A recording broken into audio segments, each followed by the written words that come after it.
राधानगरी तालुक्यातील सोळांकूर ग्रामीण रुग्णालय येथे एका महिलेची गर्भाशयातील गाठीची गुंतागुंतीची शस्त्रक्रिया यशस्वीपणे पार पडली।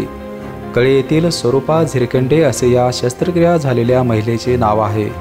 त्यांच्या गर्भाशयातून 1.5 किलो गाठ काढण्यात आली। महात्मा फुले जन आरोग्य योजना आली, त्या अंतर्गत स्वरूपा झिंगाडे वय वर्ष 42 अशा महिलेचं आम्ही एक ऑपरेशन करू शकलो। त्यांच्या गर्भाशयाला जवळजवळ 1.5 किलोची गाठ होती।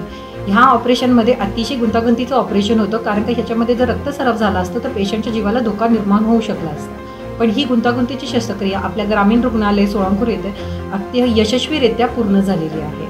अशा बऱ्याच जणांना दुर्गम भागातल्या पेशंटना इथे आम्ही आता सेवा देऊ केलेल्या आहेत। माझी मुलगी स्वरूपा झिरखंडे यांच्या पोटात दुखत होते।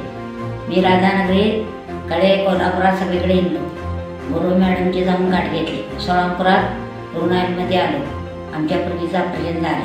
त्याच्या पोटामध्ये गेली 1.5-2 वर्ष दुखत होतं। त्यांनी कळे, कोल्हापूर, राधानगरी या बऱ्याच दवाखान्यामध्ये त्याला दाखवलं। खाजगी रुग्णालयामध्ये 1 लाख, कुणी 1.5 लाख अशा शस्त्रक्रियेसाठी खर्च सांगितलेला होता।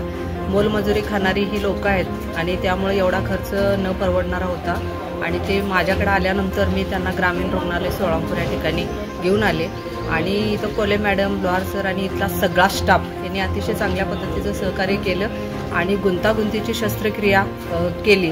पेपेनसाठी राधानगरीहून उत्तम पाटील।